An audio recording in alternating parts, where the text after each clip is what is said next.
বড় ভাইয়ের স্ত্রীকে বিয়ে করবে ছোট ভাই, সম্মতি দিয়েছে তার মা। তার কারণ ছিল তার বড় ছেলে মানে ওনার হাজবেন্ড কিছুদিন আগে রোড অ্যাক্সিডেন্টে মারা গিয়েছে।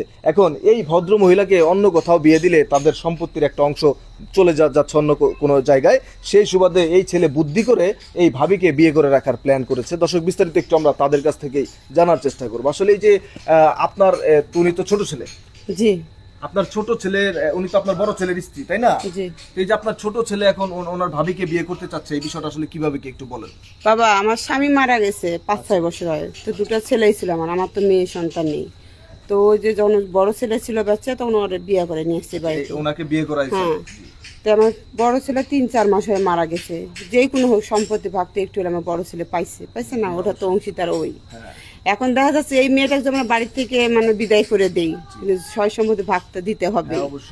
এর লেগে আমিও চিন্তা ভাবনা করছি, আর আমার এই ছোট ছেলেও চিন্তা ভাবনা করছে, যে বলতেছে মা দেখো, ভাবি তো মানে সব দিক থেকে আমার ছেলের বউ অনেক ভালো, মানে অনেক শাশুড়িরা আছে অত্যাচার করে, অনেক ছেলে বউরা আছে অত্যাচার করে, এরকম না, আমরা কিন্তু সুন্দর একটা এখন সংসার। আপনার ছোট ছেলের সাথে ওনার বিয়ে দিতে চাচ্ছেন মূলত? হ্যাঁ।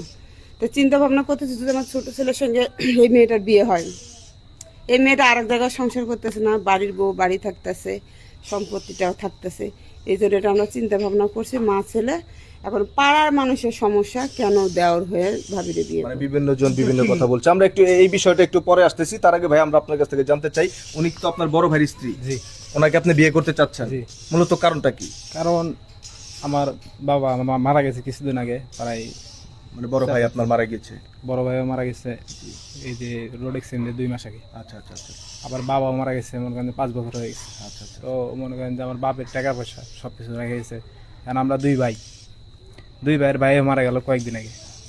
এখন তো ভাবি 1 বছর ধরে বিয়ে করছে, প্রায় 1 বছর হয়েছে, বাচ্চা কাচ্চা হয়নি, ঠিক আছে। তো ভাগ তো মনে করেন হেরে যদি বিয়ে দেয় অন্য কোনো জায়গায়, হের ভাগটা নিয়ে যাবে, ঠিক তা আছে। তো অবশ্যই। এই জন্য আপনি বুদ্ধি করে ওনাকে বিয়ে করে রেখে দেওয়ার প্ল্যান করেছেন। যাই হোক দর্শক, আপনারা দেখতেই পারলেন, একদিক থেকে বিবেচনা করলে মনে হয় উনি খুবই ভালো একটি কাজ করেছে। মানে ওনার দিক থেকে দেখতে গেলে হ্যাঁ, ওনার জন্য খুবই মহৎ একটি কাজ ওনারা করেছে। আসলে এই যে আপনার স্বামী মারা যাওয়ার পরে আপনার দেবরের সাথে বিয়ে দেওয়ার সিদ্ধান্ত নিয়েছে আপনার শাশুড়ি, এই বিষয়টা আপনি কিভাবে দেখছেন? আপনি কি রাজি আছেন? জি, আমি রাজি আছি, কারণ উনি তো আসলে আমার শাশুড়ি না, আমার মা। আমি ওনাকে আমার মায়ের মতোই দেখি, আর উনি আমাকে খুব ভালোবাসে। তো আমি চাই, যেহেতু মানে আমি যদি অন্য কোথাও বিয়ে করি, ওইখানেও তো আমার সংসার করতেই হবে। তো এইখানে আমি ওনাদের সাথে যেরকম একটা অ্যাডজাস্ট হয়ে গেছি নিজের মেয়ের মতো, বা আমি চাচ্ছি মানে আমাদের সম্পর্কটা মানে এরকমই থাক, অন্য কোথাও থাকার এখানে থাকা তো একই। তো আমি এই জন্য এখানেই থাকতে চাচ্ছি। কিন্তু আসলে এই যে একটা সময় ওনার বড় ভাইয়ের সাথে সংসার করেছেন, এখন ওনার সাথে আপনি বিয়ের পরে সংসার করবেন, এই বিষয়টা ভাবতে গেলে আপনার কি অনুভূতি ফিল হয় যে দেবরের সাথে কিভাবে সংসার করব? না, আসলে যখন হাজবেন্ড ছিল তখন ওইটা আলাদা ব্যাপার, কিন্তু এখন যেহেতু আমার শাশুড়ি মা চাচ্ছে বা আমিও চাচ্ছি যে মানে ওনাদের সাথে থাকতে, এই জন্য আমার কোনো আপত্তি নেই।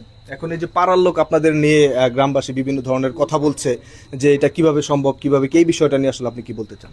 আসলে লোকজনের কাজই তো হচ্ছে কথা বলাই, তারা তো বলবেই। আমরা যদি সবাই মিলে থাকতে পারি, আমার মনে হয় না তাদের মানে এই বিষয় নিয়ে কথা বলা উচিত বা মাথা ঘামানো মানে উচিত, এটা আমার মনে হয়। যাই হোক দর্শক, আমরা বিস্তারিত দেখতে পারলাম আজকের ঘটনাটি। এই ভদ্রলোকের বড় ভাই, ওনার হাজবেন্ড উনি মারা গিয়েছে রোড অ্যাক্সিডেন্টে। এখন এই ভদ্রমহিলাকে উনি বিয়ে করে রাখবে, এটা হচ্ছে ওনার প্ল্যানিং এবং ওনার মায়েরও প্ল্যানিং। তারা ফ্যামিলিগতভাবে একটি যুক্তি পরামর্শ করে এই ভদ্রমহিলাকে তাদের ছোট ছেলের জন্য বউ করে রেখে দিতে চায়। কিন্তু এখানে প্রবলেম হয়ে দাঁড়িয়েছে পাড়ার লোক, তারা যেটি বলছে।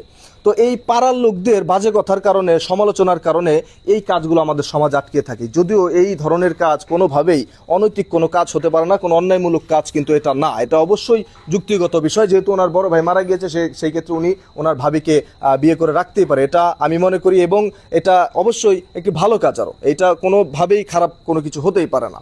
তো সেই দিক থেকে পাড়ার যে মানুষগুলো সমালোচনা করে তাদের উদ্দেশ্যে আমাদের এই ভিডিওটা তৈরি করা, এটা একটা তৈরি করা ভিডিও শুধুমাত্র তাদের উদ্দেশ্যে যে আপনারা এই সমালোচনা থেকে বিরত থাকুন। আপনারা হচ্ছে ওই মানুষের কথা নিয়ে সমালোচনা না করে নিজের চিন্তা আগে করুন, তাহলে সমাজে এই কুসংস্কারগুলো আর ছড়াবে না। ধন্যবাদ।